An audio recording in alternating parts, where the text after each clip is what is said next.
I'll let you figure out how to post it on my thingy. It hasn't come up there yet.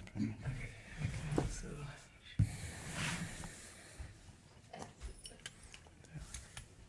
Come closer, so.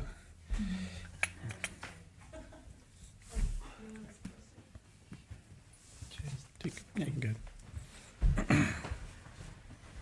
So I can see, sorry. We have 5 different mics here. Come close as I can see. Thank you. It's a weird position, but I'm just trying to make use of the space here. Okay, I got 5 books.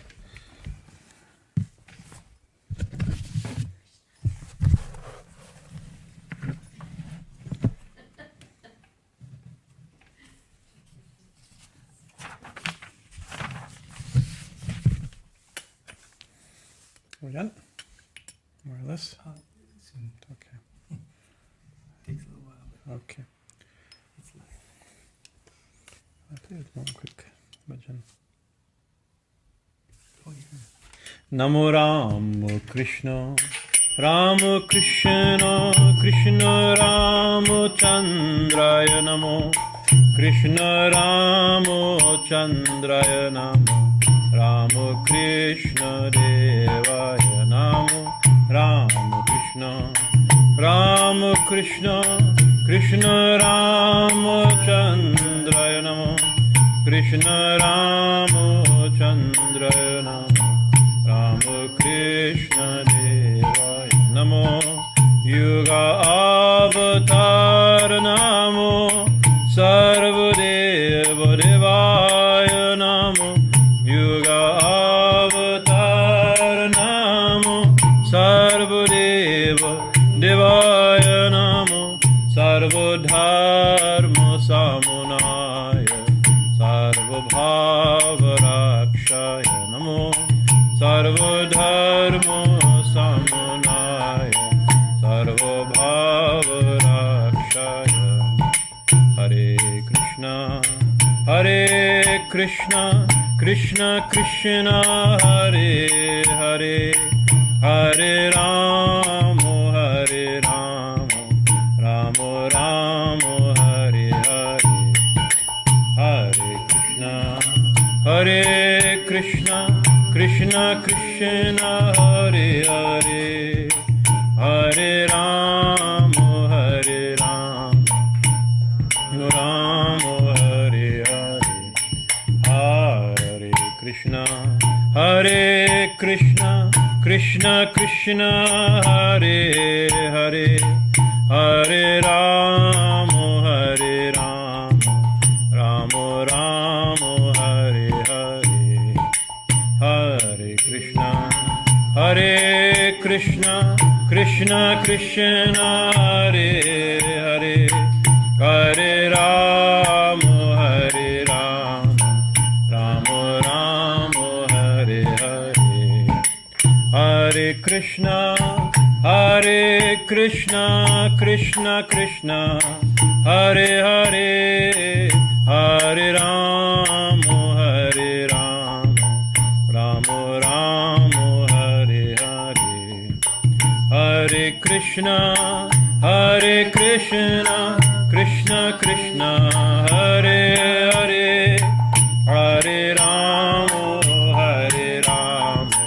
Rama Rama Hare Hare Jai Ma Jai Ma Jai Ma Jai Ma Jai Ma Jai Ma Jai Ma Jai Jai Ma Jai Ma Jai Ma Jai Ma Jai Ma Jai Ma Jai Ma Jai Jai Ma Jai Ma Jai Ma Jai Ma Jai Ma Jai Ma Jai Ma Jai Jai Ma Jai Ma Jai Ma Jai Ma Jai Ma Jai Jai Ma Jai Ma Jai Ma Jai Ma Jai Ma Jai Ma Jai Ma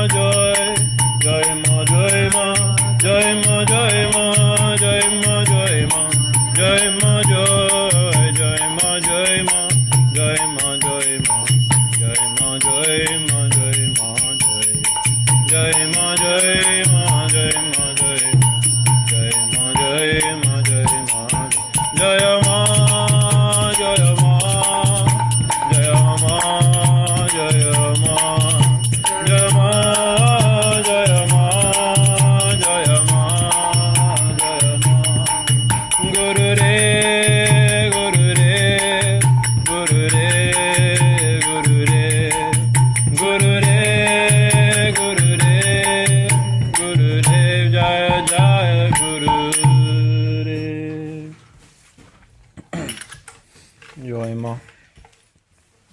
Please repeat. Om Namo Bhagavate Vasudevaya. Om Namo Om Namo Bhagavate Vasudevaya.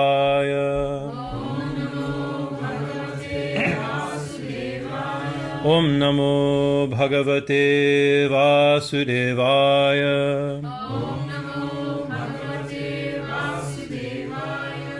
Om Mangalam Gurudevaya Devye Matriksha Mangalam Mangalam Bhakta Brindevyo Sarvalokaya Mangalam Om Stapakaya Dharmasya Sarva Dharma Sarupine Avatara Varishtaya Ramakrishnaya Mangalam Om Sarashiva Samarambam Shankaracharya Madhyamam Ashmarachara Prayantam Vande Gurum Paramparam Vande Gurum Paramparam.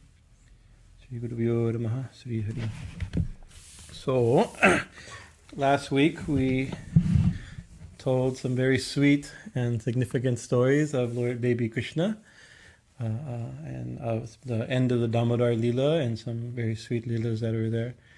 And the purport of that section, by the description of by the Bhagavatam's own declaration, is that Krishna enacted Bhagavan, although Bhagavan, behaved as if a human child, right, in order to show all learned people, right, including us, and that even that absolute truth becomes subjugated by the love of his devotees. So this is ultimately a very, very, very sublime thing. Actually, if we think about it, okay, and then the story, it's about how Mother Yashoda in the story, a simple cowherd girl, we know she's not just a simple cowherd girl.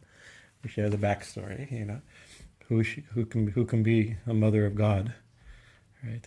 Being God is big enough. To be God's mother is even a more bewildering position, right? She's not. So how a simple cowherd, unsophisticated by us, the city folk here in Laguna Beach, right? Actually, what our friend Igor calls the godless philosophers of Mathura, right? This is the equivalent. In Vrindavan, there were the simple villagers, and in Mathura, there is these overly sophisticated godless philosophy. Through their philosophy, they think they can hold. But Leela says he's showing even to those philosophers that he becomes subjugated not to their philosophy, not to their knowledge, not to their austerity, but to the devotion of simple-hearted devotion. And then the story also got told how even a more simple, if we can use this language, tribal woman gave him some fruit filling, and there was a miraculous interaction. She got the highest fruit. So this is actually, in one sense, very simple stories, right? You can't get more simple than the childhood past. It's not even like so bewildering, like lifting up Govardhan Hill. These are very simple, devotion, sweet stories, but with a very high, how that highest truth, how the highest knowledge, how the highest being can be, as if comprehended, can be thought about. This is building.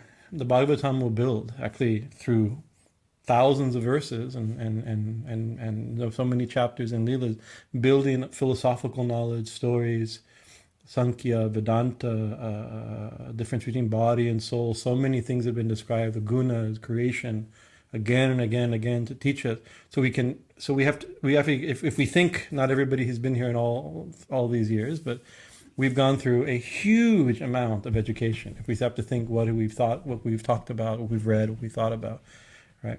And now the author is saying that these simple childhood leelas, where they're making Krishna dance for him, right? That is the purpose of the whole Krishna's incarnation, which is the crest jewel of the whole story of the Bhagavatam, is to show that to people who have all this education, that through devotion you can capture God or control God. Of course, we can't capture God or control God. He's the controller. And last week there was a story where a line that says that they're making Krishna dance like a wooden toy, like a puppet, I guess, right? Swami Omananda uses this term wooden toy, right? And he quotes a Tulsidas, I want to be a wooden toy in the hands of Ram. But here, Krishna is being made to act like a wooden toy, right? And it pleases Krishna to see his devotees be so pleased by making him act like they want. It's very mysterious. But actually, Krishna is in control, not the gopis, right? Although Krishna is doing what the gopis want, they're in control. But Krishna is in control, right? So they're the wooden toys. They're the wooden toys, thinking the action that Krishna is doing to the gopis is making them think that Krishna is acting like a wooden toy. There's many things, we can... And this is setting things up to sweeter and more advanced leelas, ultimately peaking with the Rasa Leela and the Ratha theology, where the inconceivably high conceptions and the type of union and devotion with God that we can't easily describe is going to be described. So it can be very easily misunderstood. And it's set up in the Bhagavatam at a very peak moment, kind of hit in the heart of the Bhagavatam. Even if you're reading it from beginning to end, it will take a long time to get to it, or to speak of years and describing it and teaching it and meditating on it. Even just to read it straight would take 7, on the 6th day maybe you'd get to it, 20, reading it many, many hours a day, Bhagavad Sapta tradition. But it's just reading it doesn't mean we can describe it, and you can read it, we can hear it, and I can describe it, and we can, oh, that's beautiful, we can understand it. But we can't really understand it. The gopis couldn't understand it, right? The rishis can't understand it. Even said that even the rishis can't comprehend it, right? And so we have to be a little humble. I'm not quite sure how I'm setting, because what I want to talk about isn't this, but this is a springboard. It's still a springboard, because as we go deeper into these stories and into this reality, it's actually it's not the simple village girls or the simple cowherd girls or the simple tribals. It's the most advanced topic, right? The hardest to understand, the hardest to catch, right? And it requires, like we know, the story says, all the gopis, they were rishis in their past life, right? And Yashoda herself was and Nanda were and Nanda Maharaj were great yogis who did tapasya in order to get this understanding or this experience, right? So we read it and think, oh, well, I also understand it. To see how simple the gopis were. By simple devotion, Krishna becomes controlled by us as if, right? And then a few pages we'll keep getting, stories get sweeter and sweeter, and finally we can get to, God, Swami's been reading for years, and we finally get to the Rasa Leela. Now I can fully, it's like, we can read it, but we can't understand it, right? It's not that easy to understand. It requires, to use Sri Ramakrishna's language, tapasya. He said actually that with these eyes we can't see God, right? With these fingers, with this hand we can't touch God. With this mind we can't think of God. He says we have to have he uses language through austerity, through practice, through refinement, through sadhana, through years of devoted practice, right? The heart becomes pure, the body becomes pure, the mind becomes pure, and then we have new eyes, right? Krishna says, when Arjuna wants to see the universal form, Krishna says, we can't see me with these eyes. Here, I give you, Divya Chakshur, right? I give you divine eyes. So with those divine eyes, he had the universal vision of Jesus, of Krishna. Jesus himself, it says in the Gospels that, I'm not sure in the Gospels, the New Testament, or later another book in the New Testament, that if with these eyes you also can, if your eye be dual, your body should be full of dark. With a single eye, your eye be single, you see. It's a different way of seeing, a different perception. And so Thakur said you have love eyes, right? Love senses, love touch, love tongue, love ears, right? So these ears you can't hear, right? You can't even hear the mantra properly with these ears. With these eyes, we look at Ma, right? We see her. She can't be more obvious, except maybe, an open-eyed vision of her chasing you around with a sword. Maybe that would get your attention as more, but here she is, she's obvious, right? You don't, she's right here. The temple, everything is designed to focus our attention, right? And we see her, but we don't really see her, right? Although we really see her, we're only seeing her. Of course, we talk like this a lot. We're only seeing her, but we can't really see her. So similarly, we reading these stories, we have to be humble to know that they're beyond these topics are beyond our at present comprehension, right? So our Guruji, Swami Bhajanananda, he says very often, he says, sadhana has only one purpose. He says, and Swami Turiyananda pounded on this, Thakur's disciple. He says, God has never been attained by japa and meditation. Because God's not something to do. He's God, right? We can't buy him a certain amount of japa and you get God, right? You can buy rice and milk at the store. You can't buy God vision. It doesn't work this way, right? But he also said, without japa and meditation, nobody's seen God. Right, but it's not the japa meditation that made them see God, right? So what happens in japa meditation, other aspects of sadhana, is that we purify. It says, Guruji said that the purpose of sadhana is only manas shuddhi, purification of the mind. We'd expend that because by mind, the yogic conception of mind is bigger than in the Western idea. It's the mind, the heart, the intellect, the sentiments, the body, the soul. We use that language, purifier. It's to purify ourselves. What happens when we're pure, if we can use whatever that means right now, then Sri Ramakrishna used a beautiful example of a magnet and a needle, right? A magnet is, by nature, a magnet draws a needle, right? It's automatic, right? So what happens if the magnet is not being drawn to the needle? There's two main reasons that I can think of, maybe more, but I can think of two. We talked about this today. What are the reasons? If a magnet's not being drawn, if a needle is not being drawn to the magnet, what's the cause? Anybody can guess a couple causes? Backwards, the polarity. That's too scientific. Yeah, it's something actually being turned away from it. Right, that's one thing. If you're not looking in the right direction, you won't be pulled. Right, so you have to be. So what's the way to correct that? You have to turn it. That's something. So could be an aspect of sadhana, right? Jesus said, "Repent, for the kingdom of God," or John the Baptist said, "Repent, for the kingdom of God is at hand." And many people have used that verse, right, as a clobber verse. See, be careful. The end is coming. Doom is coming. You better turn around, right? It could be something different. And yogis there is 700 different distinct denominations in America of Christianity, right? Each one holds their view correct. Thousands of different views, but 700 registered, more than 700 registered forms in America, right? Each one looking at these verses in different ways. So we're also looking at these verses, right? The disciples of Sri Ramakrishna looked at these verses. I first heard this, growing up, I heard this biblical verse, a famous verse. Right? I could read the story and see the story on TV. But I remember Ramakrishna Nandaji at the Yoga Center in Costa Mesa. He says, actually, at hand is right here. Right. It could have been, we can understand historical thing, the kingdom of God. This was a apocalyptic worldview of the early Jewish community during the time of Jesus. That may be. But let's look at it. How do we interpret it? At hand is right here. Right. And repent means to turn around. Right. I'm just jumping off your own thing. Turn around is like, he's right. We're looking here and he's right here. Right, so that's could vary rather than something horrible is going to happen and you better be ready.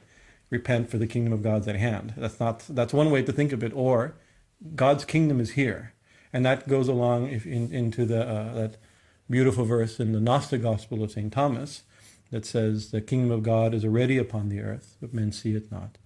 We don't know how, and actually, if it's already on the earth and we don't see it, we're actually seeing it then, but we don't know what we're seeing. We don't know how to see it, right? So one thing is a turn. Another potential of a magnet not being drawn by a needle is that it's far away from, the needle is far away from the magnet, right? And you see, as soon as you bring it a little closer to the magnet, immediately, it'll pull itself towards the magnet, right? That's another option, right? And the other one, which is the one Thakur often used, he says, if it's encrusted by mud, right? You can be right next to the magnet, and it doesn't seem to be pulled towards it because of the mud covering it. Covering it, maybe, I don't know enough about magnetics, so it's probably still being pulled, but it's not moving. Being pulled or not moving. So what do? So sadhana, right, could be turn around, face it, or by repeated practice and sadhana and coming to pilgrimage and holy company, we get close, right? Satsang means so we get close to the magnet. We sit daily a little bit, and sometimes we think meditation is a big word, right? But we can sit near Ma. We can sit with God in our sadhana, right? Maybe the highest stages of meditation and dharana and dhyana and samadhi mentioned in the Yoga Shastra. Maybe these are just ideas, we don't know what they mean yet, right? But we can sit with Ma, sit close to Ma, upasana, right? That's one of the meaning of worship, is to sit nearby, right? So then you begin by sitting near, then you'll feel, and you happen, in holy company, we feel an awakening, a pull towards God, right? So that's the important part. And then also wash the mud. If you wash the mud, immediately the needle, you can't say immediately the needle is drawn. The needle is always drawn. It's the nature of a needle to be drawn to a magnet. It's the nature of a magnet to pull the needle, right? It doesn't need to do anything. But there are things that seem to be stopping it, right? We call that sadhana. I mean, the cleaning of that or the correction of that situation, we call that sadhana, practice, dharma, so many things, ways we can describe it. So real devotion is not something extraneous and something we have to attain.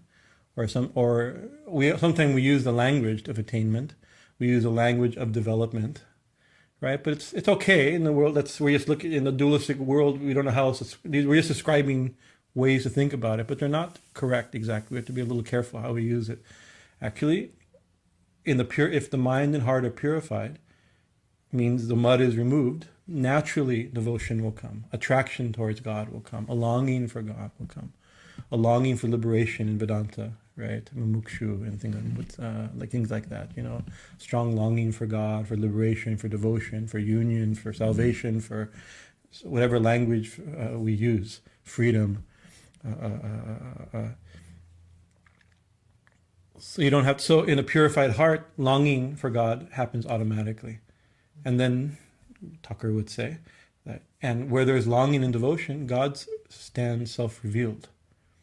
Right, that's in Vedanta we say like that, where you think you purify the mind and heart, the mind perceives God. If you perceive God, then there's no what else. The God's attained. Brahman is attained. Brahman is realized. Jaima.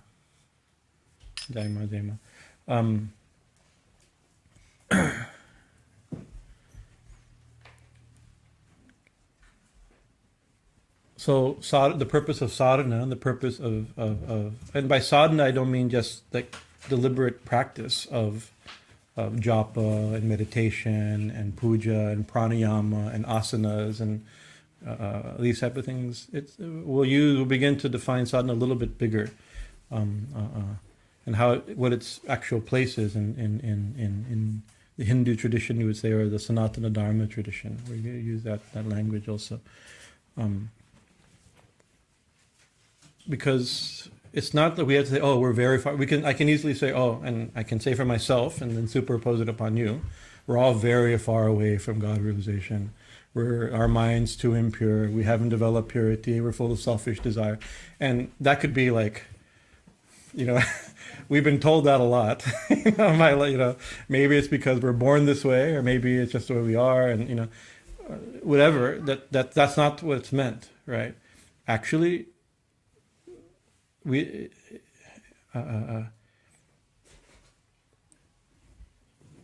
one of the big statements, there's not in Hindu, Swami Bhajanananda, in his opening talk in the Parliament of Religions, he coined a term from the Upanishad. He translated a term from the Upanishad, Amritaputra, right? And he says, children of immortal bliss. That was his language, right?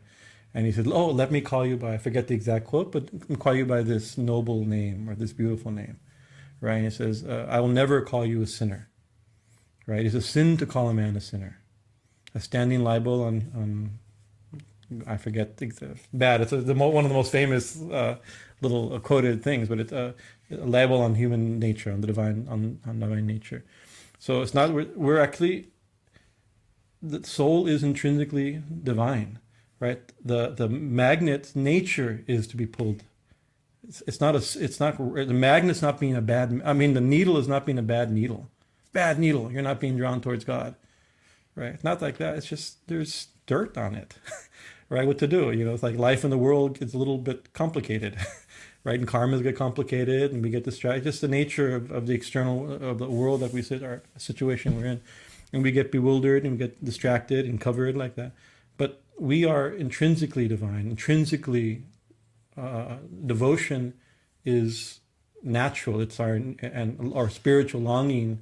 Realization is our birthright. It's our nature, right? It's not something that, oh, I'm bad, I don't have it. No, we do have it. You just have to uncover. So how to uncover it then becomes the question. So I was thinking about this. I was thinking about Dharma. And without the foundation of sadhana, the foundation of spiritual life has to be Dharma. And there's a movement in the Bhakti tradition to Bhakti is more important than Dharma, right? And that's also true. The goal of Dharma is, the goal is Bhakti in the devotional tradition, or the goal is realization, samadhi in yoga, realization in Brahma Gyan in Vedanta, like this Kavalyam in Sankhya. We can use salvation in certain religions, nirvana in other religions, whatever the language, we have a goal. I forgot how I was going. I talked myself into a circle. I forgot my point. Excuse me? Oh, thank you, Dharma, thank you. Dharma. So that is a goal. So all the rules and regulations and scriptural principles and restrictions and duties and all the ways we can define dharma, right? Is one of the definitions is duties, right? That's like, right? The liberation is the opposite of that, right? Freedom, not obligation, right? So freedom is the goal, devotion is the goal, union is the goal, ecstasy is the goal. And the devotional traditions, in the exuberance of the saints and the mystics' realization, they leave Dharma far behind, right? Dharma was a foundation. They jumped from, once you've jumped, then the foundation can be left behind. You built something on top of it, right? Or jumped off of it, right? You put up a ladder, you got the ladder and you jump over. Right, the ladder, you don't need to hold. No, I have to follow Dharma and hold on to the ladder. Right, so, but there's a danger in those traditions. There's a backlash or what's it, medicine? There's you take medicine, there's a result. Side effect. There's a side effect of this. Right, the side effect is that sometimes our emotional zeal, right, with a little ego attached to it, right. We lose track. If it's separated from Dharma, it's a very dangerous, because then you're jumping off a ladder that doesn't have all its legs. Then it's a dangerous jump, right? And we've used this line before. It's the way I think about this very much, is that there's foundation. And if you build a building without a foundation, you're building an accident, right? Not a building. A building will fall if you don't build a foundation properly. What to speak of no foundation, even an improper foundation, not a strong. So sometimes a good building is more foundation. We build something here, half the time is just putting a good foundation. The building comes quickly. If the foundation is good, the building comes quickly. So there's other movements that have tried to reconnect Dharma and Bhakti, right? The emotional excesses and flights and reveries of but also ground. Because what happens if it's not ground like that? Then you have somebody who's like, oh, it's just God, or you have to love God. It doesn't matter what I do, right? And then it doesn't matter who I hurt. You can see how it doesn't matter what I say, right? It doesn't matter what I post, to use a modern language, the new system, right? Who I insult, right? So that then because what all that matters is I love God. That's true. All that matters is that you love God. But it also matters. It's it actually does matter what you say, what you post, what you do, who you hurt, who you help, who you feed, who you steal from, if you steal from. These things actually do still matter, because a purified devotion comes in a purified mind and heart. And so if you have all these symptoms of an unpurified mind and heart, and then you show the devotional feeling or expression, then you have to think that there's some mismatch, a building without a foundation. I don't know if that's a real thing, right? Actually, there's no such thing as a building without a foundation. It looks like a building, but it can't be a building.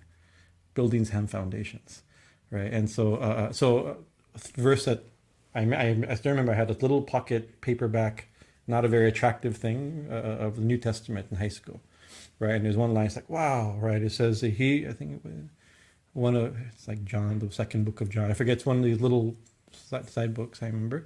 And it says that he who says he loves God and hates his brother or his neighbor, I forget what, like that, know that person is a liar. So that's a very big statement, right? That means that the two have to match, right? It says, I love God, but I hate people. That's something, but sometimes we may not like people, but you can't. But hating is not a symptom of love of God, right?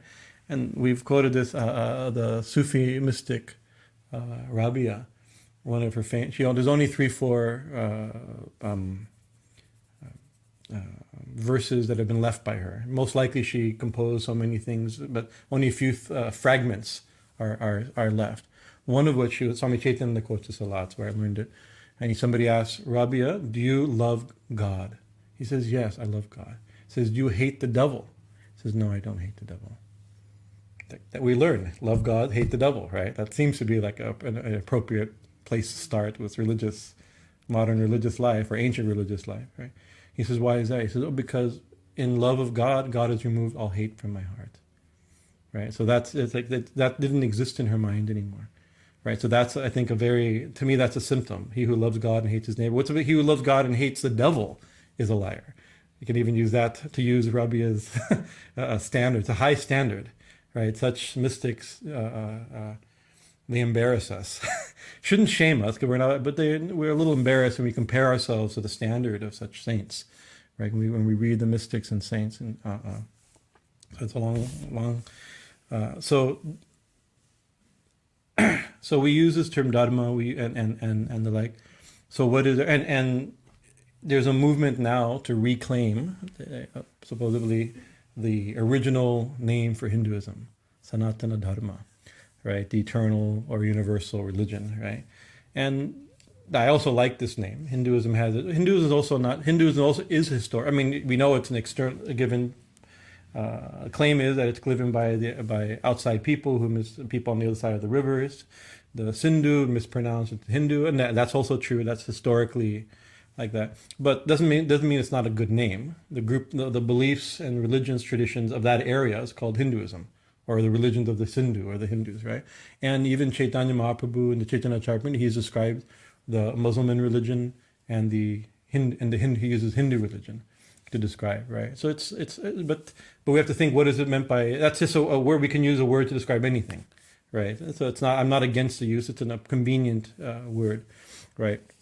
So people like Sanatana, they say it's the original definition, but the thing is, Sanatana Dharma is not the original definition of Hinduism. There's no original definition of Hinduism, I don't think, right? Hinduism is very complicated, it's a very vast and contradictory and multifaceted tradition, right? But within Hinduism, whatever we call that mass of beliefs that came out of the fertile plains of the Indus Valley, right, and moved into the Ganga Yamuna plains, we can describe that group of ideas that isn't Christianity, Islam, Jainism, Sikhism, and Zoroastrianism. What's left, we call that Hinduism, right? But within that, there is Sanatana Dharma. The scriptures do use the term, but not everything within the religion is described as Sanatana Dharma, right? So dharma, we have to understand what dharma is. An untranslatable word. not a one-word translation. It's a many translations are necessary. Many words are meant. So dharma sometimes means religion. Dharma means righteousness, live dharmically. Dharma means duty.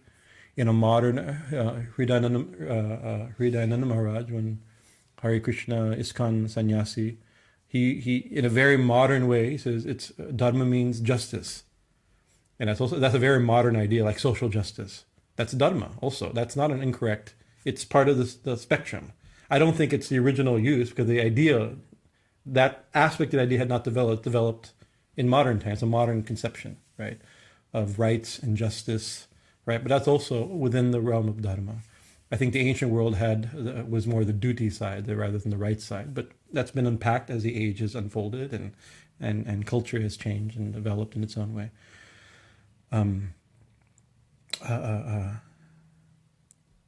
Dharma. So there is things that are described as Sanatana, and so what's meant by Sanatana Dharma, what I was thinking about this morning is the last 2-3 days it's just been, I've not really prepared. I've just been mentally musing. So it's not like this verse, I've translated these verses, I want to read these verses to you and describe them like I usually do. Right? This has just been in my mind a little bit. And maybe it's the time, right? It's a very unsettled time in the world and in America. So maybe this is my way of internalizing an appropriate dharmic response to the situation that the world and our world seems to be adapting to.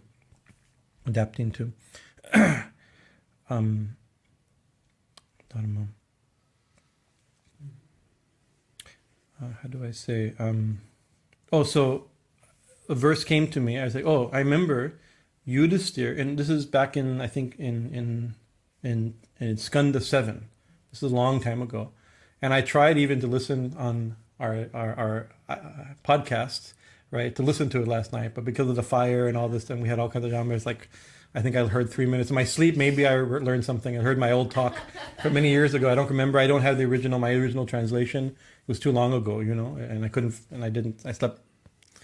I super subconscious read it, into my. But the Yudhisthira asks about Dharma to Narada, and Yudhisthira is known as Dharmaraj. He's an incarnation of Dharma, right? Can we switch lights? Okay, I think this one's losing.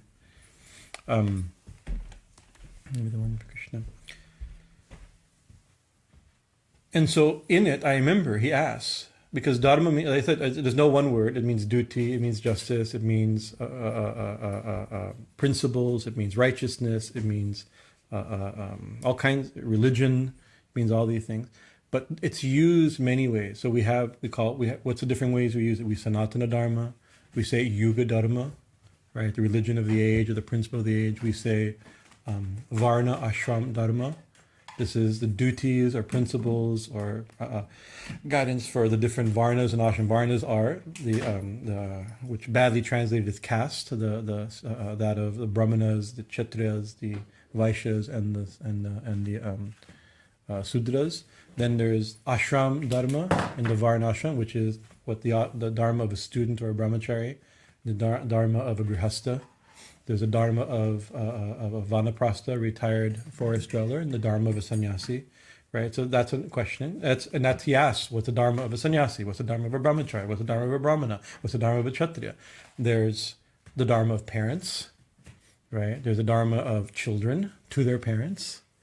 There's a Dharma of kings. There's a Dharma of subjects to their kings, right? So there's lots of things. What do we mean by Dharma, right? So he asks, tell me about Sanatana Dharma, and tell me about Varnashram Dharma, right? So he's making a distinction, and usually we think Hinduism is Varnashram Dharma.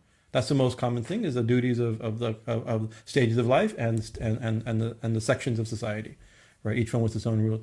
But so I found it. So Yudhisthira asks, and he says, I'll read it.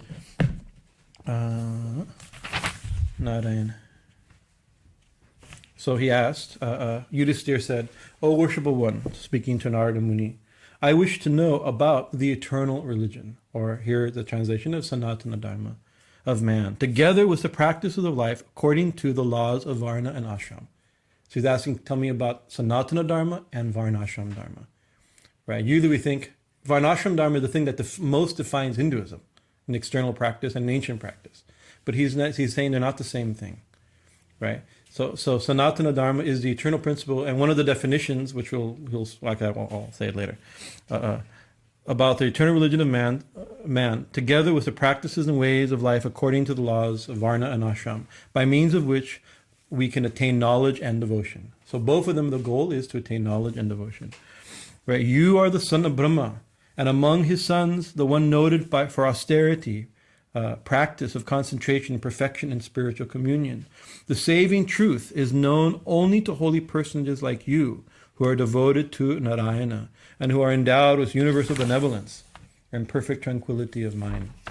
Already many things are described. Right? This is not a class on these verses, but this is like, he knows Dharma, both Varnashram Dharma and Sanatana Dharma. Why? So his quality is that he loves God and hates his neighbor, is a liar, hates his brother, is a liar. So we see hating somebody is not the sign of somebody who knows Sanatana Dharma, right? So he says, what are your qualities? You know the saving truth, right? You are in other words, you Brahma Gyani. You know the Supreme, right? And you are endowed with universal benevolence. These are qualities. Perfect and tranquility of mind. Your austerity, practice of concentration, perfection of spiritual communion, samadhi, and benevolence. Narada said, saluting that Supreme Being, the birthless one, the teacher of the world, I shall expound to you the eternal religion of man as I heard it from Lord Narayana himself, incarnating himself by a part of his as Nara Narayana, the son of Dharma Prajapati, by his wife Murti.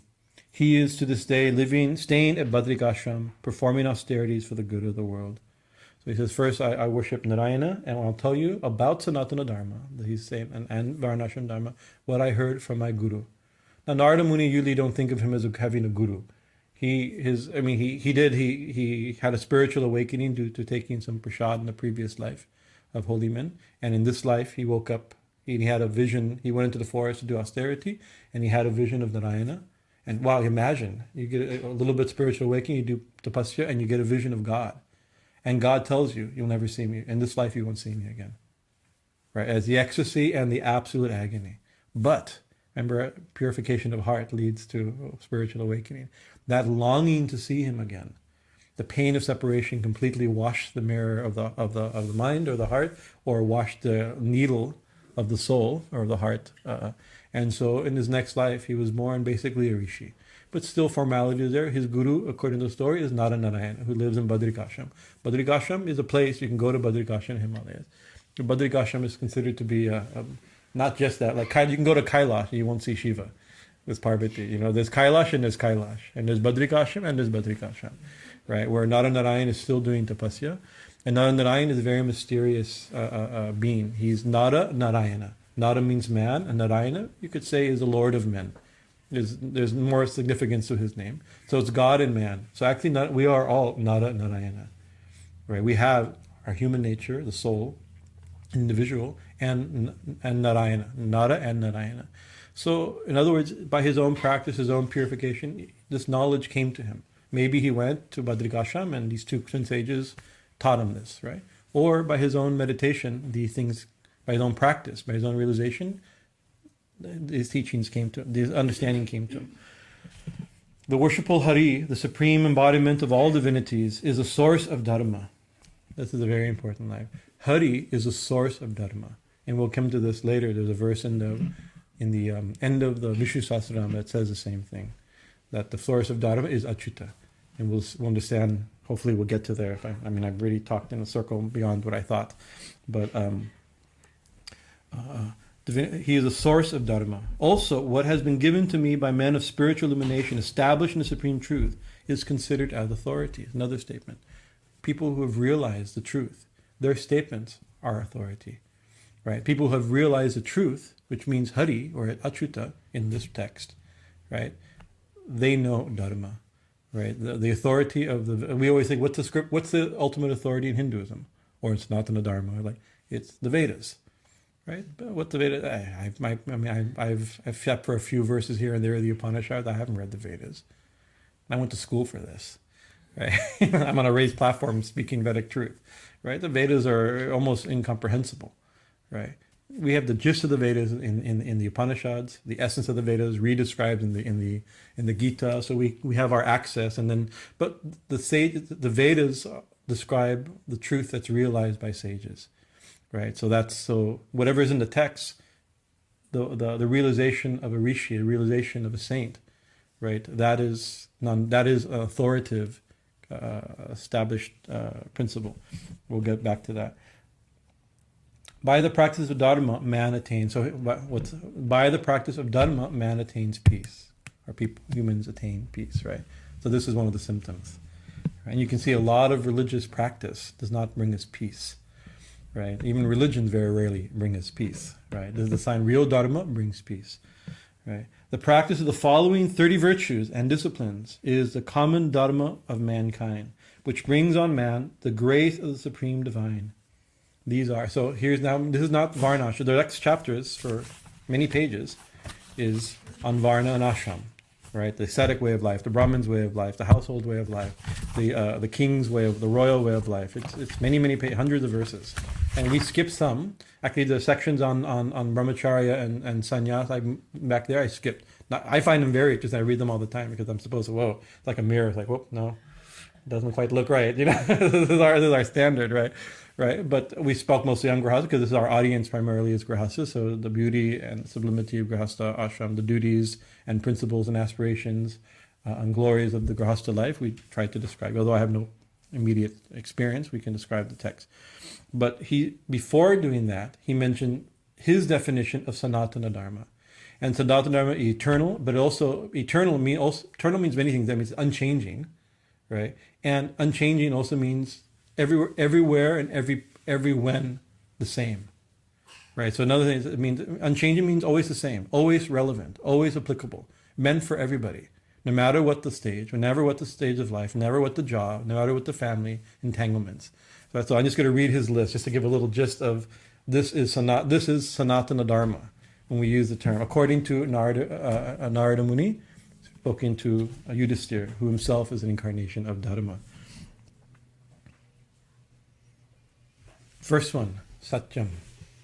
I don't have the Sanskrit here, but I remember some of them. Some of them are. The first is Satyam. Satyam, compassion, daya, tapasya, austerity, shud, purity. I think it's the tiksha, forbearance, viveka, discrimination, control of mind, control of the senses, avoidance of inflicting of pain on others. Interesting unfolding of this term. It's ahimsa, it means ahimsa, but not just not killing another, not causing harm, wanting continence, brahmacharya, charity, scriptural study, integrity, contentment, service of holy men, gradual withdrawal from works and rituals with selfish motives. Most of our work we discussed this today in our class, right? We work what's called sakama karma. We work. Gita, this is the language of the Gita. Krishna uses this language. We work for this is my Gita. We work with selfish intention, right? And then we do worship also with selfish intention, right? Ma, I'll bring you this. I promise to do this for you. I'll bring you this coconut, and you make sure I get a job. And Ma thinks, oh my God, I really want a coconut. I better give him a job. This is how, if you think about it, it's a little silly in a certain sense, but this is natural. Ma wants us to, actually it's good that we come to Ma with a coconut. And she'll say, oh, my boy is giving me a coconut, I should give him a job. Maybe, we hope, right? But it's a gradual development, right? Slow by little, that we cannot help work with a little bit of attachment and expectation. And we worship also with attachment and expectation, but slowly, if it works, our mind gets purified. And one of the things that gets purified is selfish expectation. This is also a sign of washing the mirror or washing the needle. Preparedness to meet failures of plans and face disappointment. It's also very interesting. Avoidance of too much speech, self-criticism, giving food to other living beings, according to as they deserve, seeing the Lord in all beings. Special perception of divinity in man, and the practice of the highest way of life resorted to by devoted men, consistent in hearing, singing, remembering, worship, saluting, dedicating all one's actions, friendship and complete surrender, all done with reference to the Supreme Being. This is called Nava Bhakti. Shravanam, Kirtanam, what is it? Kirtanam, hearing, chanting, hearing, remembering. What is it? Shravanam, Kirtanam, Smaranam, like this, right? Befriending, worshipping, like this. That's introduced by Prahlad in the text, but here again mentioned, right?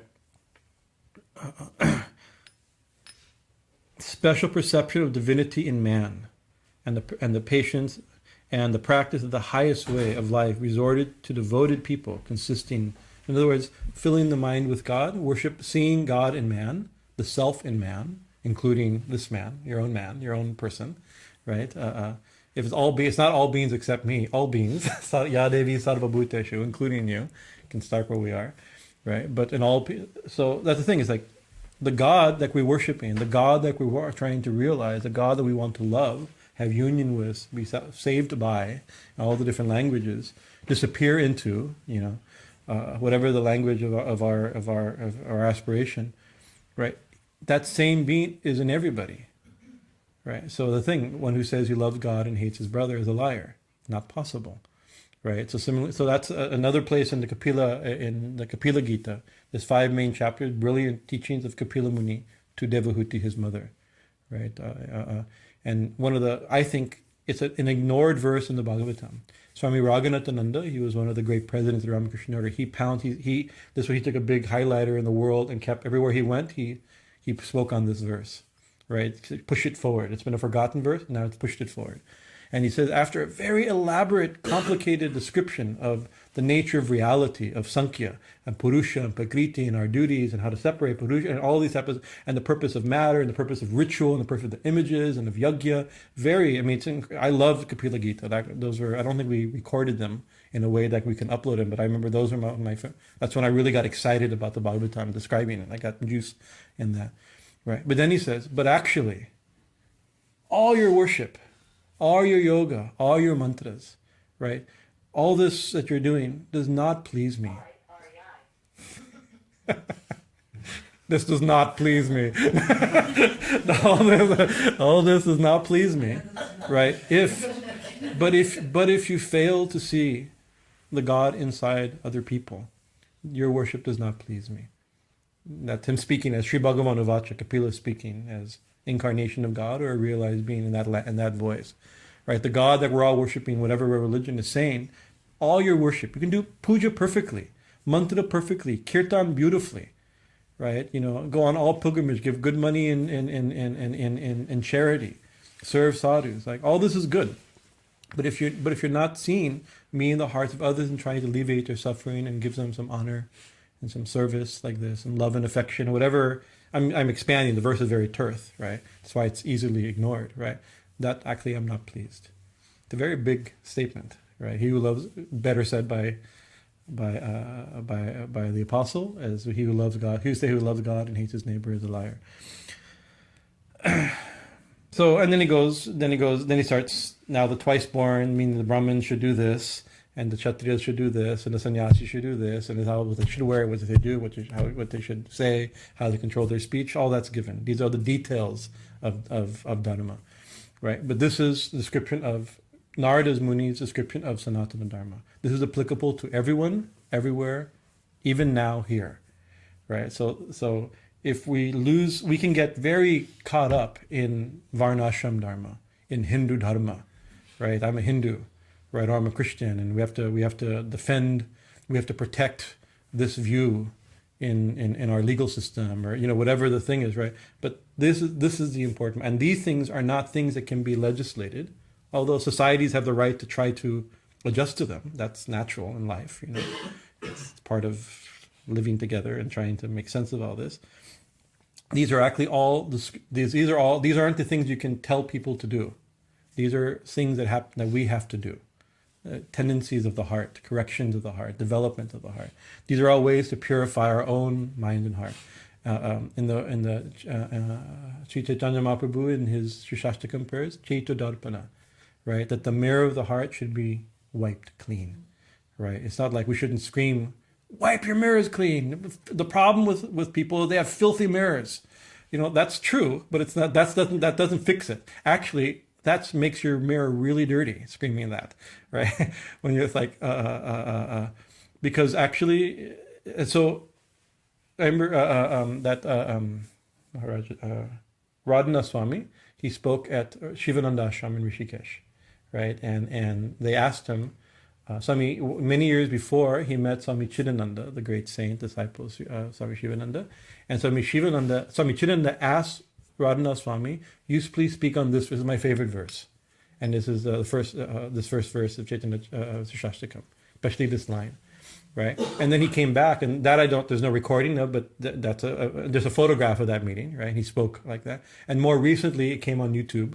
He was in Rishikesh, and he was asked to speak by Swami Vimalananda, the successor of Swami Chidananda, as the president of Divine Life Society. He says, Guru Maharaj, you like this verse? And so I'm asking you, again, please speak on this verse. So that we have a recording of it, right? And he says, oh, it's also my favorite verse, I remember, right? But I remember it was a big revelation. I've talked about this before. It was a big revelation because we've given a talk on that. We've also talked on this verse twice. Once without Sanskrit and once with Sanskrit, with an existing translation. One was a little more careful, deeper thing. But I missed this point. So he says that the mirror of the heart should be wiped clean.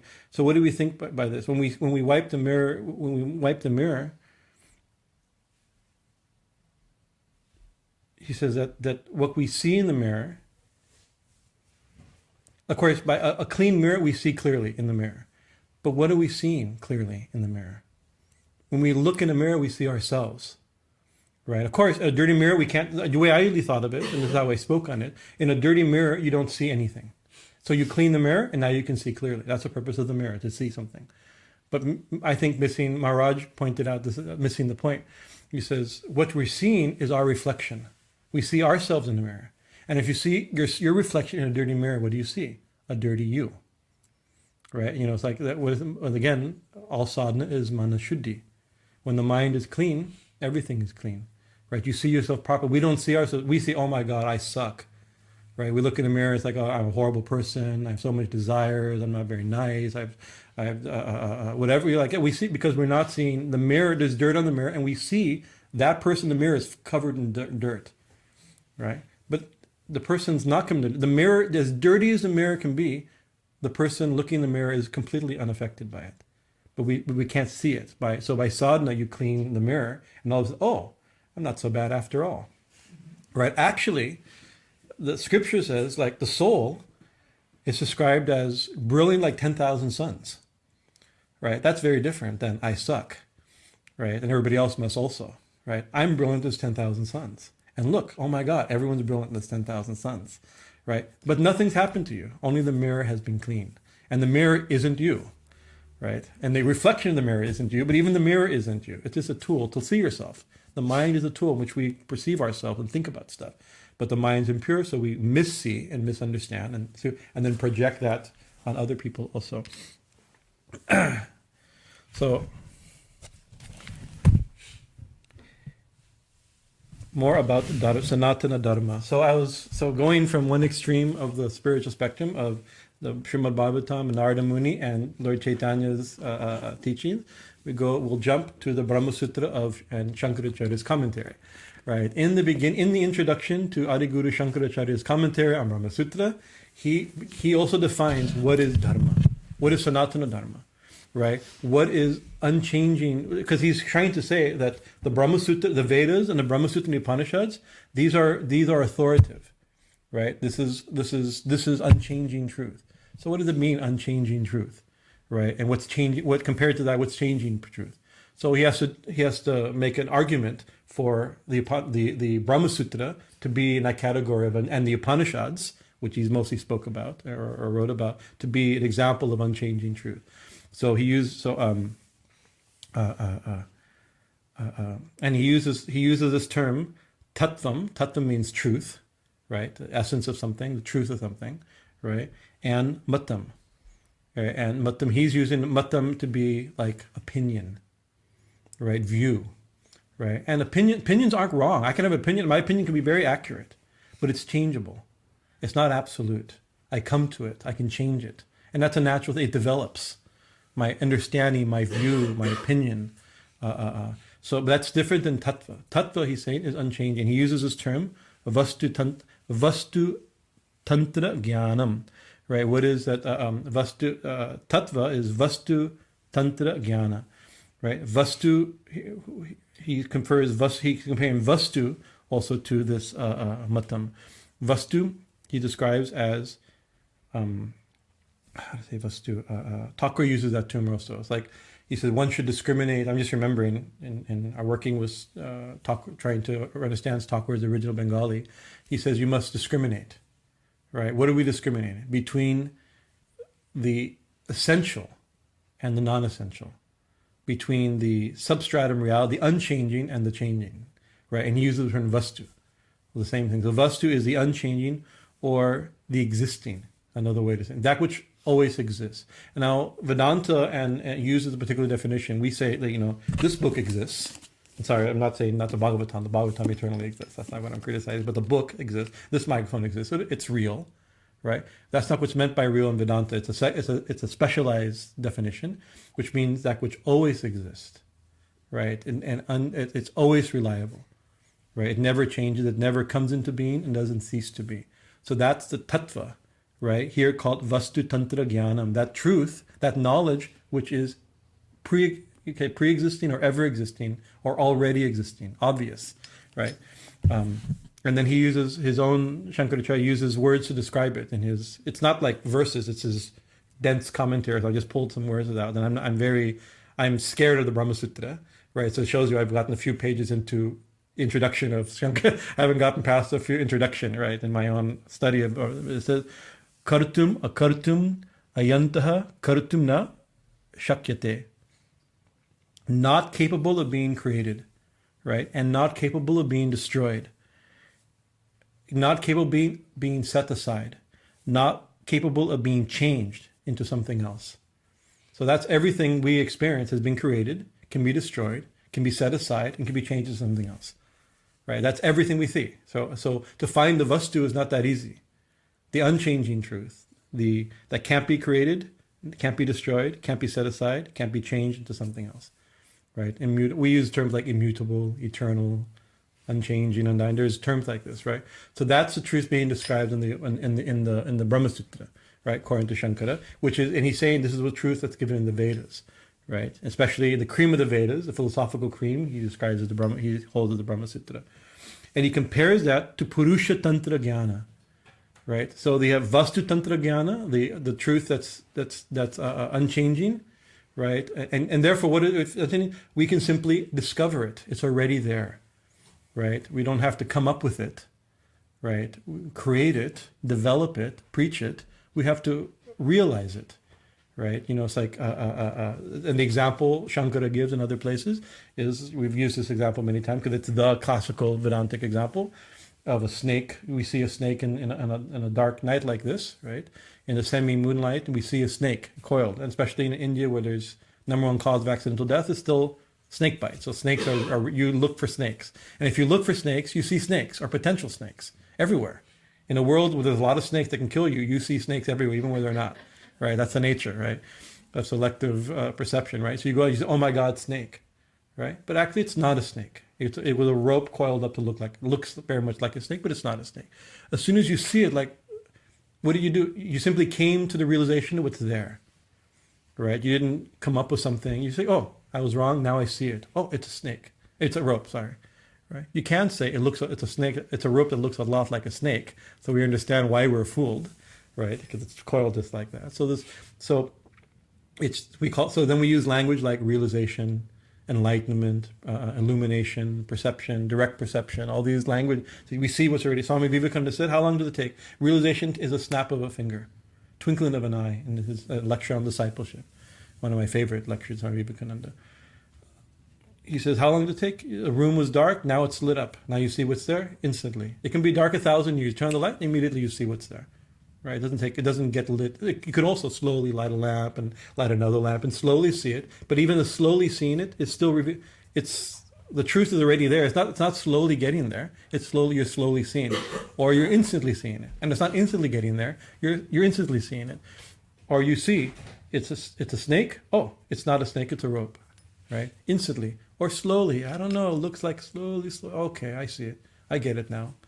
It's a rope. Slowly, but the slow and the fast, and it's not and even us seeing us, we can't change it. It's the truth, right? That's what was Vastu Tantra Jnanam. He compares that, his own language, to Purusha Tantra Jnana, right?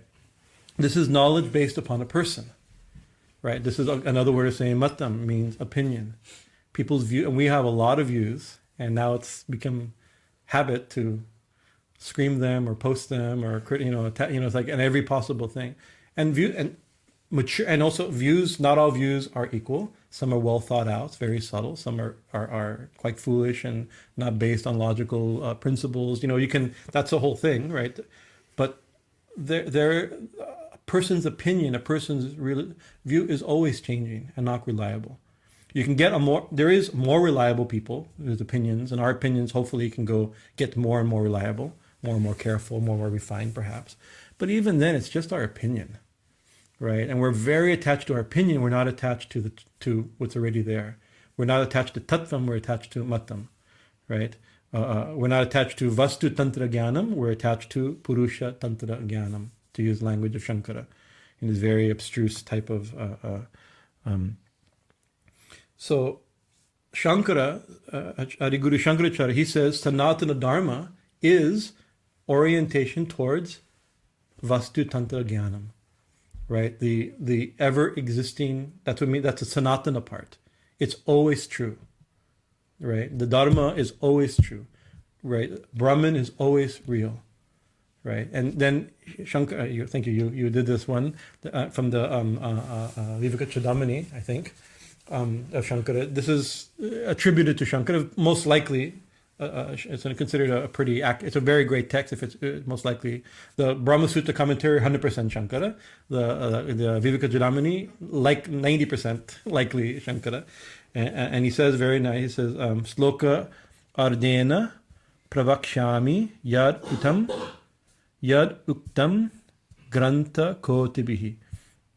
Sloka ardena, in half a verse. Half a sloka, I shall tell you what's told in millions of verses, in all verses, right? All the verses of all the scriptures, all the Vedas, and all those, I shall tell you in half a verse. This is Shankaracharya, because he's focusing on vastu, on the self-evident, ever-existing, non-changing truth, the reality, right? So therefore he can make a very tight statement, and this is the foundation of his non-dualistic school of philosophy. It's a big thing. He says, Brahma Satya Jagan Mityaha Jeeva Brahmaeva na Paraha. It's a very famous verse, right? Our Guruji, Swami Vishwadevananda, he had it chiseled in marble and hung on the ashram. So now it's covered in the bookshelf, I think, but it used to be hanging right there. A couple of verses of his guru and this verse, right? That's like this is the flag of Vedanta, the flag of Vastu Tantra Jnana, right, of Sanatana Dharma in Shankaracharya's perspective, He said, Brahma Satya Jagan Mitya, Brahman, the absolute truth, God, if we use theological language, or Brahman, a more abstruse philosophical language, meaning the infinite, that is Satya, it is true. By true, I guess meant true, and it's unchanging, right? It's always true, right? That is always true.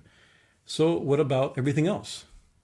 Because we see everything else constantly changing, constantly coming to existence, coming out of existence, becoming one thing to another thing, transforming. So the changing part of it, he would say, Jagat Mitya, and the moving world, the world is untrue. In this definition, right? It's not true. I mean, this is real. I can hit you with a head with it, and if I get to it, can zap me. It's real, but it's not real in this Vastu Tantra Jnanam, the unchanging quality of it. It's not Satya not Satya in this philosophical use of the term, right? Brahma Satya Jagan Mityaha.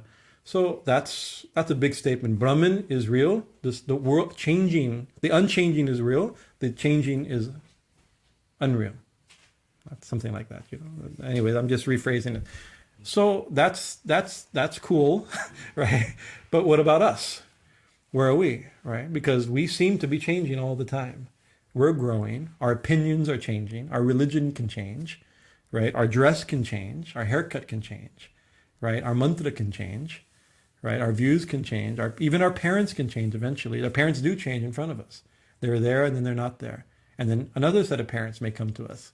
Even in this life, a second set of parents. Or in next life, we'll get another set of parents. And we've had millions of parents, right? Therefore, our name change, our lineage change, our DNA will change, right? So what is this that's that? So in one sense, then we must be unreal. We're changing. But he says, no. He says, Jivo Brahma eva na paraha. The Jivo, the individual, the self, the sense of self, I mean the individual self, which is not really as individual, it's individual and not individual both. Brahma eva is only Brahman. That's it. Brahman Jagat, Brahman Satyam. Brahman is real. The Jeeva is only Brahman, which means the Jeeva is real. The self is real. What we're searching for is the self. That is unchanging. Therefore, Sanatana Dharma is realization of the self, or realization of Brahman, right? Or Brahman in theological realization of God, or devotion to God. I mean, there's so many ways, and according to how we word it, the wording may change but the essence of it is, this is Sanatana Dharma. Jivo Brahmaeva Naparaha, and nothing beyond that. It's not nothing other than that.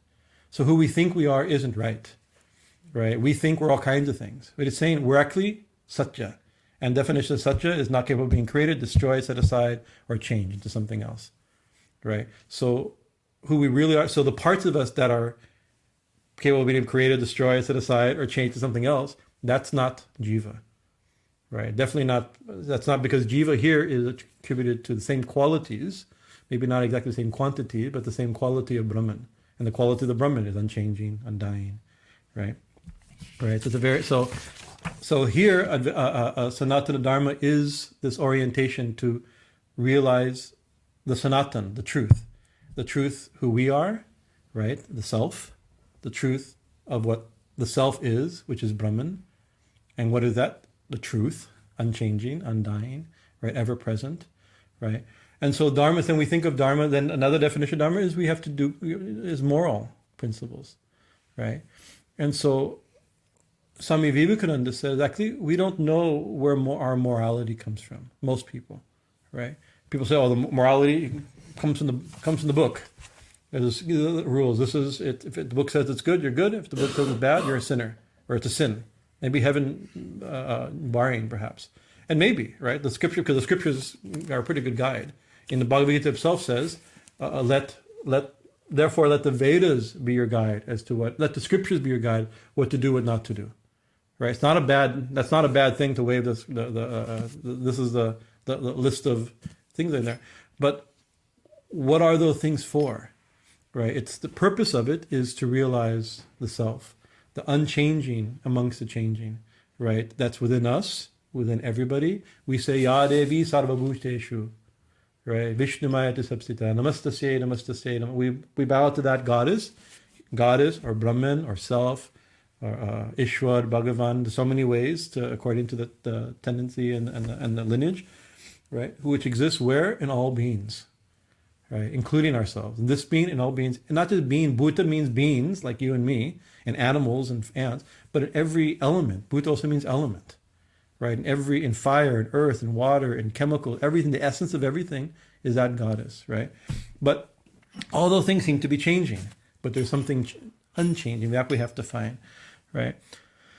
Guru, there's a verse in it's one of the Upanishads, the Rigvedic Upanishad. Forgive me, I don't remember the exact Upanishad, but Guruji used to quote it in English when he used to say, when he says, God is only one without a second. That was his only one without a second, right? And so what he was quoting, Ekameva Advityam Brahma. Ekameva, only one, and Advityam, and without, not two, or no second, not dual, right? So his way is only one without a second, or you could say Brahman is only one and non-dual. It depends on how you want to say it. He used to, that was a very big thing. He did it all the time. Only one without a second, right? That was his description, one of his descriptions, right? It's only one. So what are we seeing? We're seeing the only one. Who are we?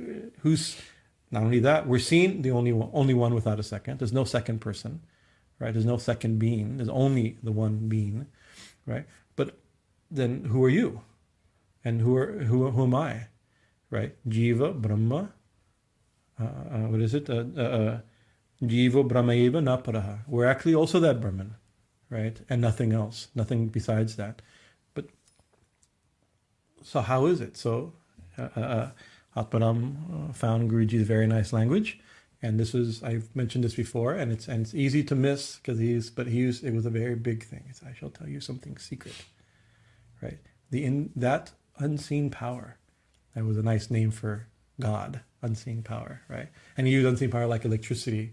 Behind the electricity is unseen power that runs the light. Behind everything, it's doing everything. That's everywhere and doing everything. That's unseen power. Shakti or Brahman. Here described as only one without a second. If he's only one without a second, who are we?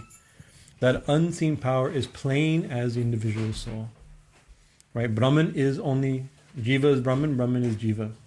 Right? Or in Buddhism, samsara equals nirvana. They use the term. This is a level beyond discussion. This is at a realization level, but they use the same language, right? So, who am I really?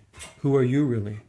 Right? It doesn't mean. We can say I'm Brahman. There's the Mahavakyas, Aham Brahmasmi, Tattvamasi. But Sri Ramakrishna warned the Mahavakyas are a little dangerous in Kali Yuga. When we say Aham, I am Brahman, we say I. We don't mean Brahman, right? Actually, that Mahavakya is not us saying it, it's God saying I am Brahman. Brahman is saying Aham Brahmasmi, right? And he's the only one, his echo. But we say it, and we mean the mind, the intellect, my personality. Swami Bhajanananda who has a stick, I am Brahman, right? And you better pay attention, and be impressed with it. It's like that. And we think we're the body. We say Aham. We think of all these limited things because what happens in the body? It's capable of being created. It's capable of being changed and discarded and moved from one thing to another thing. Right, being transformed. I guess that's transformed is probably the right word for that, right? So that can't be the aham, the real aham being mentioned, right? So it's a little dangerous, but I think a devotionally safer view, and I think this is a view that's presented. We found it many times in the Bhagavatam, right? Is that not that I am God or I am Brahman, although that's true, but it's not true. Also, is that Brahman has become everything. Brahman is playing all these parts, right? Or God is playing Kali, is playing all these parts. Right, in the Shakta tradition, right, the one has become everything. One, I am one. It says in the Rig Veda, I am one. Let me become many. Right, that's another verse. How one became many, and here we are. That means He's the one looking through your eye. He's the one listening to me, and He's the one speaking through me.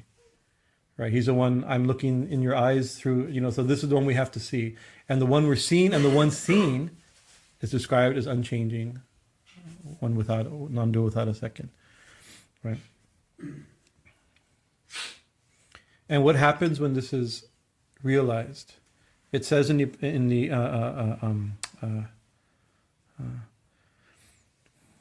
where would it be? I have the verse, but I forget.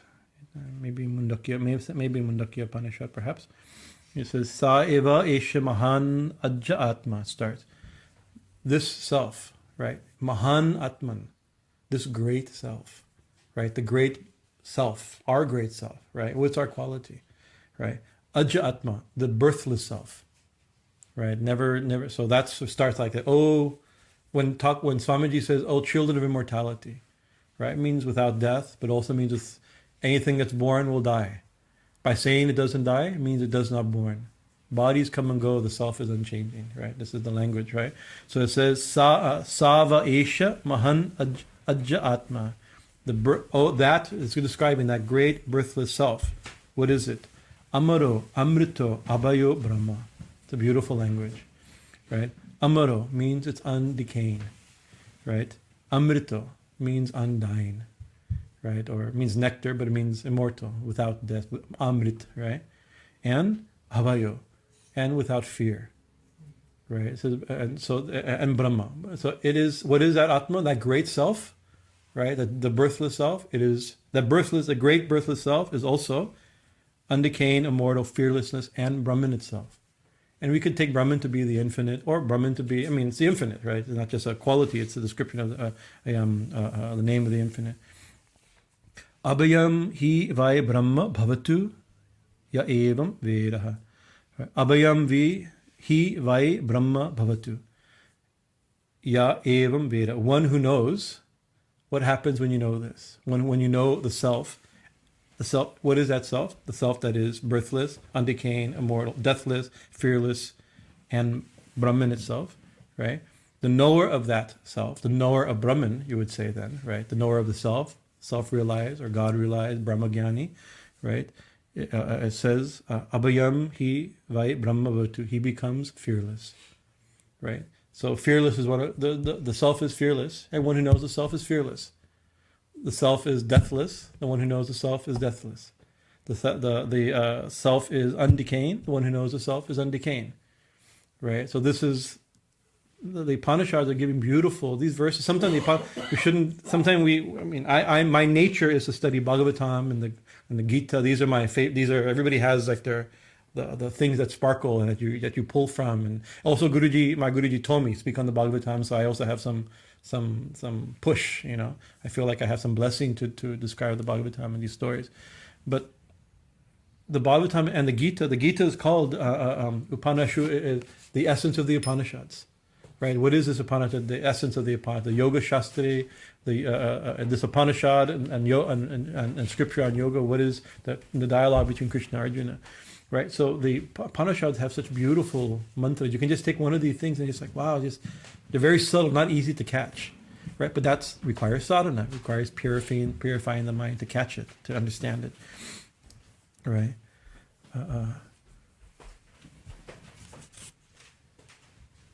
In the Gita, Lord Krishna says, Mamatma Gudakshesha. Gudakesha is a name for Arjuna. Sarva Bhutasha Stitaha. Actually, I think Amam Atmaha. O Arjuna, I exist as a self. Right? I am the Atman. Krishna himself is saying, I am the Atman.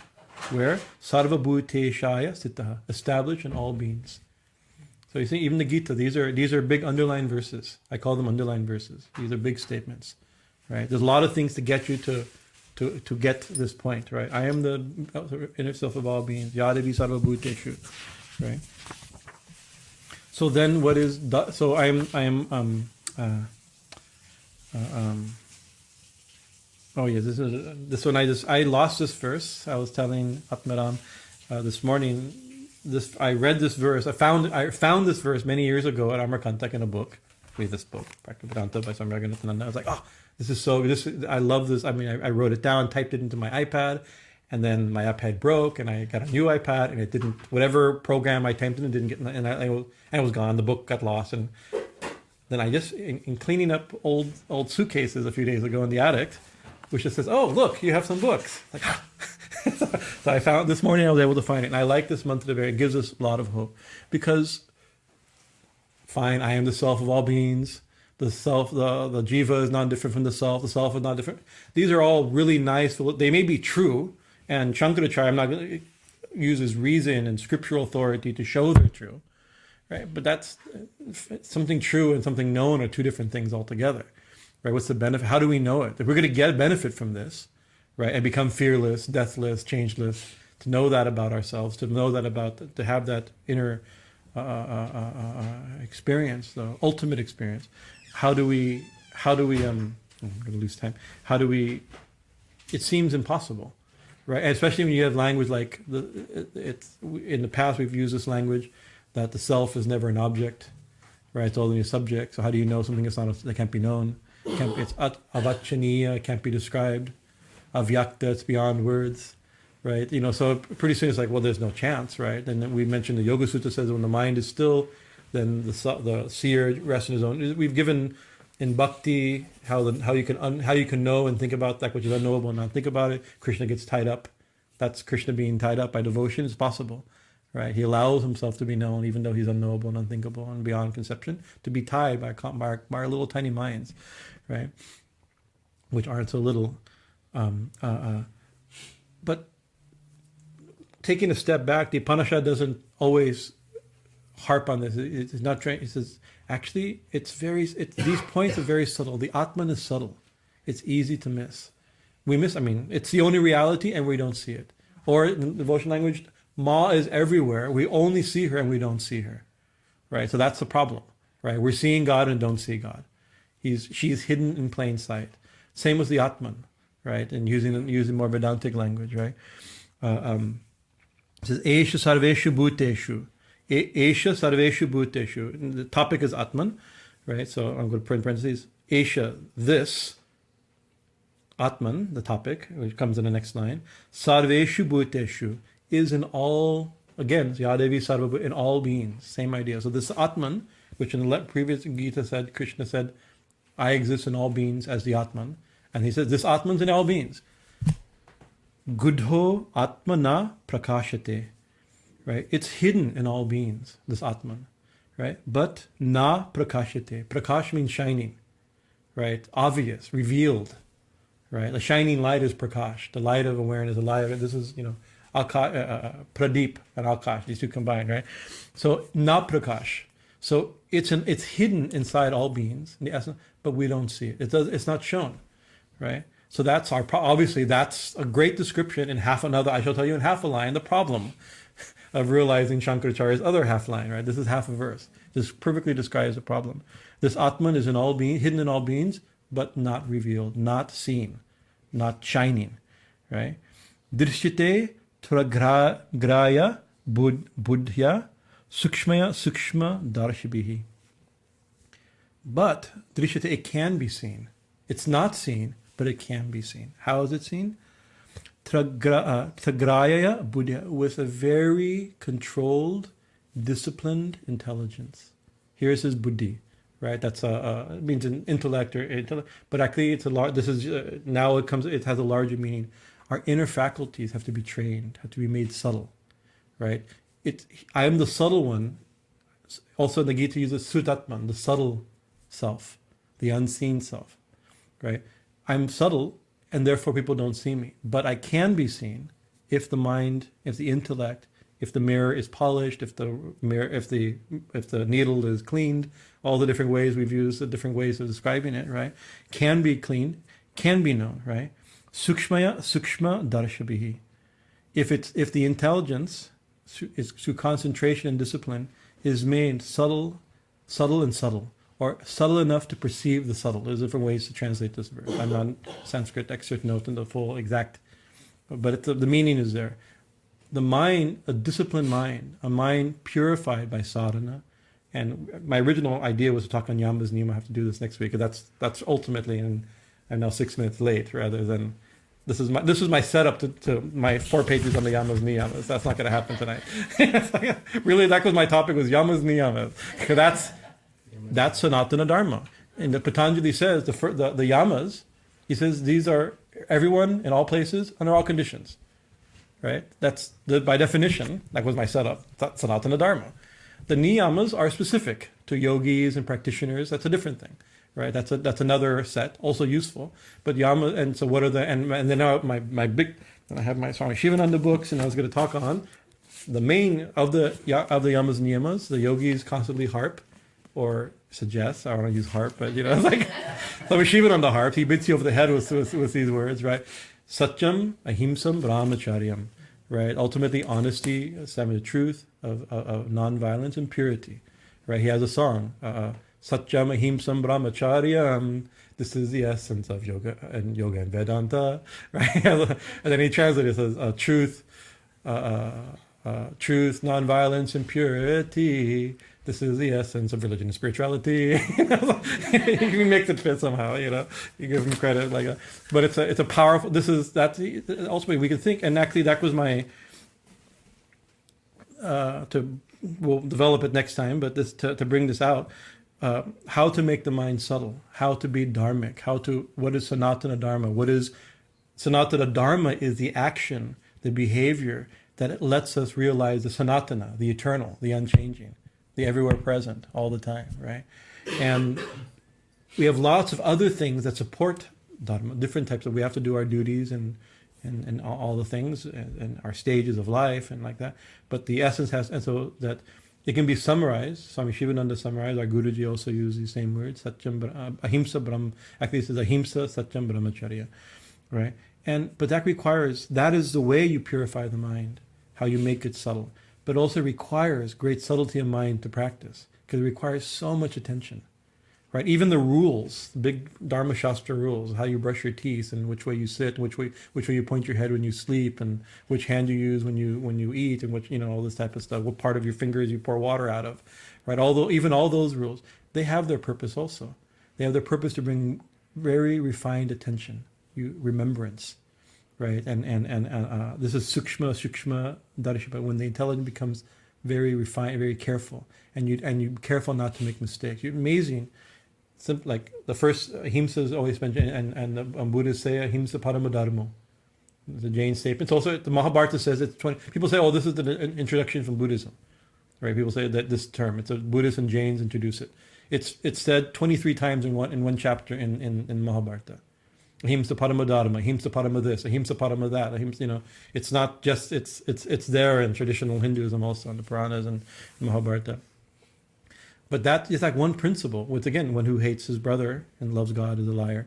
What does it mean? What's ahimsa is like, you have to be so careful, so controlled, so refined in knowing the effect of your words and your actions, right? So you don't make a mistake, right? That's a great way to purify the mind, clean the heart, right? Purify the intellect, make it subtle to perceive what's there, right? It's very good practice, right? Or satyam, truth, amazing. We make. One thing, we lie. That's another thing, right? Now it's become fashionable to lie, right? And expedient to lie, right? But that's a very Sri Ramakrishna. He said actually in the Bhagavatam, the four legs of religion, the last leg of religion that's standing is satyam, and so we do in people's homes. The most common puja is Satyanarayana puja. Narayan in Kali Yuga is Satya, so the Padma Purana says. He says in other ages he was worshipped in all kinds of, but actually in this age the only way we can worship him is Satya. Even he says, if you want to be happy in this world, in Kali Yuga, Satya, right? But Satya includes brahmacharya. Satya includes ahimsa, right? It's a very and your words have to. And even Gandhiji, he didn't say, God is truth. He said, truth is God, right? He put he says, better even if God tells me to lie, I'll accept the truth, not God. Truth is more important in this age. That's a scripture. He didn't make it up. It's in the scriptures, right? Narada Muni asked Lord Narayan himself taught Narada Muni. Narada Muni taught the rishis and Namya Saranya, and we get it this way. And I'll come to your house and do Satyanarayana Puja if you want, right? This is the way it works, right? It's been passed down, the stories about the power of keeping your word. But Sri Ramakrishna also, he said actually, one time there's a story where Swami Brahmananda came to him. And he said, and that time young Ruckle, and he says, I can't see your face properly. It seems covered in clouds, right? And he says, did you do anything? Did you do any sin today? Any wrong thing? He goes, no, I came from school. I came straight here. I went to school. I met with my friends. I came straight here. He says, something. I can't see your face properly. Of course, Thakur is every word has some deep meaning, right? Right, and so he's not a regular person. And finally he says, did you lie at all today? He goes, no, I didn't lie. Are you sure? Even joking? And he said, oh, yes. Telling a story, I made a joke and told a lie. Well, that's why I can't see your face clearly. Right? This is interesting. This is, maybe Thakur can see. He's seeing through your face to the lie. So obviously you can see his face clearly. But this is dust on the mirror. Right? That has an effect. Or even a joke. And there's a difference between a joke, but something when you're like, even though you're like, you tell a story, but when you purposely like fool somebody, it's more like that, right? Because you see, if you don't know the effect of what suffering that will cause, embarrassment that will cause, then because even at the break of satya, it's a break of ahimsa, right? And also with your friends, these are people you love, isn't it? Right? So you're purposely lying to cause embarrassment or something to those you love. Right, but we do it all the time. We practical jokes, and this part of like. But if you analyze, it takes a lot of care to actually live by Satyam, Ahimsa, Brahmacharya, Asteya, all these different things.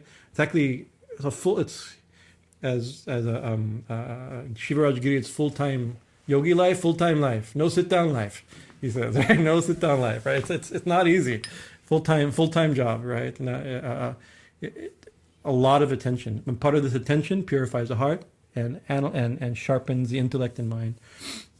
So the last thing I'll read this is from the end of the Vishnu Sahasrama. There are some verses towards the end. These are like Palstuti type verses, closing verses, not the verses that describe the names of Vishnu. These are other description. It says, Sarva Ghamanam Acharya. Acharya means action or behavior. Here it means good behavior or righteous behavior. Sadacharya, right? Good behavior. Satyam Ahimsam Brahmacharya, that type of behavior. Sarva Gamanam Acharya. Good behavior is based, all the scripture says about behavior, that behavior is pratamam parikalpate, is given the foremost importance. Pratamam parikalpate. So all the scriptures say that good behavior is the most important thing, that we also believe. Achara prabhava dharmaho.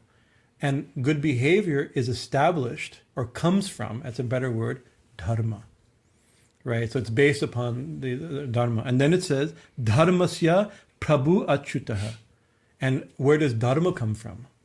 Right? Behavior comes from all the scriptures, all religions, all saints, all rishis, all saints, all mystics say, all gurus say that good behavior is very important, the most important. And good behavior is established, has its foundations in Dharma. And Dharma, its foundations, here is its Prabhu, its Lord, its God, in other words, who created where he comes from, right, is Achyutaha. It's a name for Vishnu. It means, this is the Vishnu Sahasranama, so it's naturally a name for Vishnu. But it means the imperishable. Again, the unchanging, deathless, birthless, changeless, right? So by this careful application, by careful bringing consciousness into every action, and trying our best to, out of love and nonviolence, out of honesty and careful and accuracy, gentleness, and purity, and seeing others purely. So Sri Ramakrishna quotes Tulsidas. I haven't found it in Tulsidas, but he quotes Goswami Tulsidas. I haven't found it in the Ramayana, in Tulsidas Ramayana, but it must be there, or a Bengali rendition of it. Tulsidas says, if speaking the truth and seeing other men's wives as your mother, right? Or we can translate that, that's Tulsidas, with all his greatness, is definitely from the male perspective, that we know from reading. It's a prime devotional hymn, but it's very gendered specific and many times doesn't translate well into modern culture, some of the statements. But this one we can easily say. So, or seeing any men other than your husband, speaking the truth and seeing other man's wives, yes, other man's wives as mother, right? Or other women's husbands as sons. Whatever work like that. In other words, seeing them purely, not lustfully, respectfully, right? If that doesn't get you God, right, then let the whole world know Tulsi is a liar.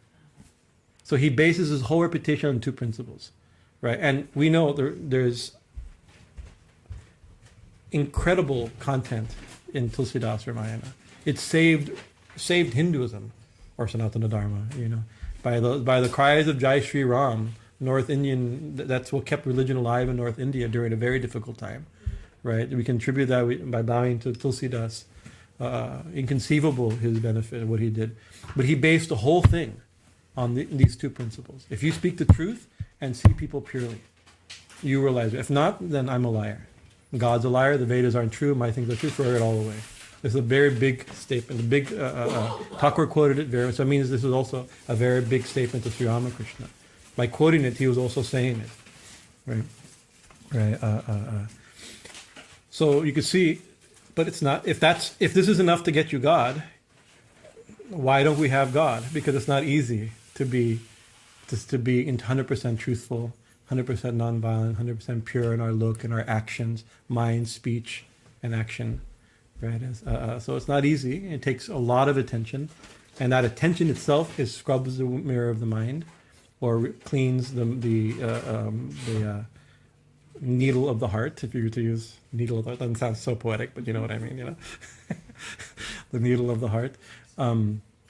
But that's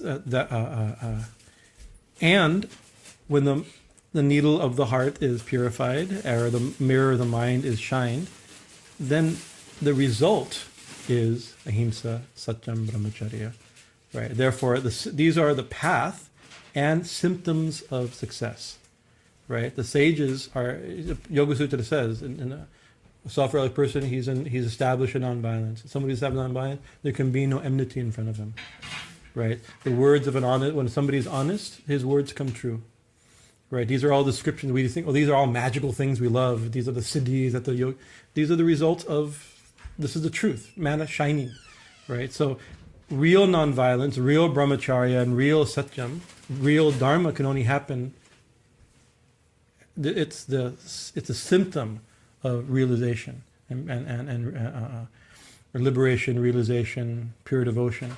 But it's also the way to it by careful. That's called sadhana, right? It's called siddhi. It's the perfection and the practice to attain that perfection. So we'll leave it there. I'm a little late. Thank you for your patience, and because it was a big thing. I didn't have like a talk prepared. It's just thoughts that are how to bring out those thoughts. Give it my best shot. Thank you for your conversation. It's late, so my also idea was I thought really my foolishness. I should know better. Is I'd quickly go through this, right? Get to yamas niyamas. We never really discussed those things, right? And then we can have a discussion because this is a good topic for discussion, right? So. Anyways, instead we shall do arati. This is good. Jai Ma Kali, Jai Thakur.